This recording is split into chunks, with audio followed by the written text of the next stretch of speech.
Andy, I'll start with you as I'm going to talk with the fighters and the trainers, and then we'll open it up to the media for questions. Various media outlets joining us from around the world. But Andy, is it fair to say, as you look at your trainer, Eddie Reynoso, with Canelo, with Oscar Valdez, the one item that I feel like Eddie brings to whoever he trains is discipline, a certain level and expectation that he expects from his fighters. Is that fair to say? And how much has that, bettered you as a prize fighter? You know what? It bettered me a lot because he told me if he's going to give me the opportunity to train here, I have to be disciplined. I have to be in the right state of mind. I have to give it all I got because they see the potential that I have, but I just got to be in 100%. And I never seen myself in 100% until now. So, like I said, being with Canelo, being with Ryan, Oscar Valdez, we're all surrounded by great champions, great people that are motivated. So we're all on the same track and we help each other at points. So being right here with Eddie is just a blessing because we're learning. We continue to learn. We're learning every single day, and we're just working hard. Chris, is there a better venue than Dignity Health Sports Park for this fight? A matchup between two Mexican heavyweights that are going to go to war against each other? I've been to the arena plenty of times, lots of times to watch great fights. To watch, I remember when Williams won that title. The thing about that place, there's not a bad seat in the house. There's not a bad seat anywhere. You can sit in the nosebleeds and still have a great view of the fight. Sometimes I would just go up there just to hang out with the fans and watch the fight up there because the emotion and everybody loves boxing there. The best place I could describe it is all-you-can-eat pavilion in Dodger Stadium. Everyone there is rowdy. That's everywhere inside the tennis courts. They just want to watch a fight. They want to watch a war. All right. Well, now I'm going to turn it over to our esteemed PR team to open it up for questions from the media wherever they are around the world. By all means, make sure if you have any questions to hit the raise your hand button here on Zoom.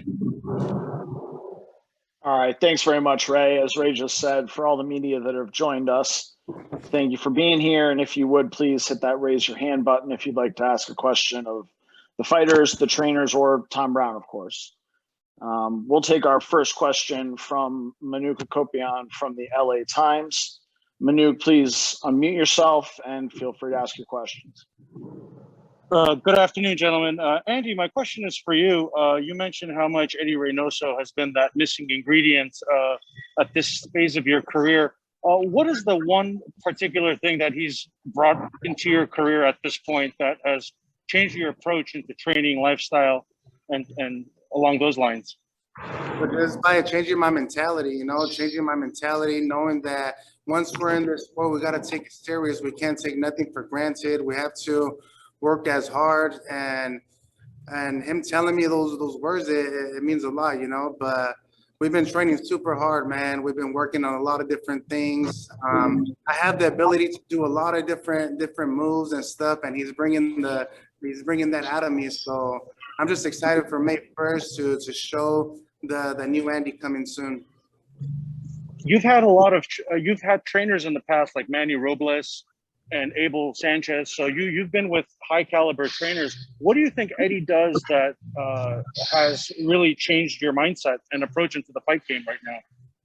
Yeah, I had a lot of different trainers, and I appreciate every single trainer that I've had because I learned a lot from each and every trainer. And but what Eddie does, he likes to perfect every punch, every movement, every little thing that we do. So we don't just go and throw and bang and all that. We perfect what we're gonna throw. If we're gonna throw the right hand, we perfect that. If we're gonna slip and bob and weave, we're gonna counter punch. We're gonna throw punches. So he likes to perfect every punch. So that's something that I've never had in a different trainer. And lastly, for me, a big thing about the last 16 months in your career has been your weight and how much you ballooned in the Joshua rematch. You weighed 283 that night. What is your target weight for the fight against Arreola? You know what? After my last defeat against Anthony Joshua in Saudi Arabia, I gained to like almost 320 pounds, 310 pounds. So we've been working slowly but surely. We want to be at 255, 250. We don't want to go too crazy losing weight. So right now we're trying to make the fat into muscle and, you know, just work hard. The discipline is there. We just need to, you know, stay focused and I'm not looking over past Chris Arreola because he's a tough fighter. He's a warrior. You know, he takes a lot of punches and, you know, he's strong, but, you know, we just got to stick to the game plan. Thank you, Andy. All right. Thanks, Manuk. Our next question will come from Keith Idek with Boxing Scene. Keith, please unmute yourself and ask your question. Yes, my first question is for Andy. Andy, you mentioned how difficult it was for you to go through losing your title and how hard that was for you to deal with. Can you speak to what was most difficult about it? What were you most disappointed about in terms of, you know, how you trained for the fight maybe and how the fight went? Losing from my last fight against Anthony Joshua, it was devastating, you know, because I did not do the things that I was supposed to do. And I look back right now and I'm like, damn, man, if I would have stayed dedicated, if I would have stayed disciplined and do the right things that I was supposed to do. And that was the most important fight of my life on the rematch against Anthony Joshua. But now it's totally different. Now I got my mind right. You know, I got a great trainer, so we're just ready for May 1st. But like I said, I was really disappointed because I knew the ability that I had and to stay champion. Andy, what was it that led you to maybe not prepare the right way for the last fight? Well, a lot of people got to understand that I've been waiting for this moment my whole life, and once that moment happened, you know, I kind of went a little off the road. You know, I started doing things that I thought I would never be able to do. I wasn't really focused on the price on the bag, you know. So, but now, like I said, I was really devastated. I do not want to go back. I do not want to do the same mistakes that I did before. And like I said, I'm more motivated than I ever been before. I have God on my side and Eddie right here. So we're ready for whatever that comes my way. You mentioned to Manuk that you would like to weigh 250, 255 or so for your fight against Chris. How much different of a fighter do you think you'll be at that weight as opposed to how you were when you fought Joshua the second time?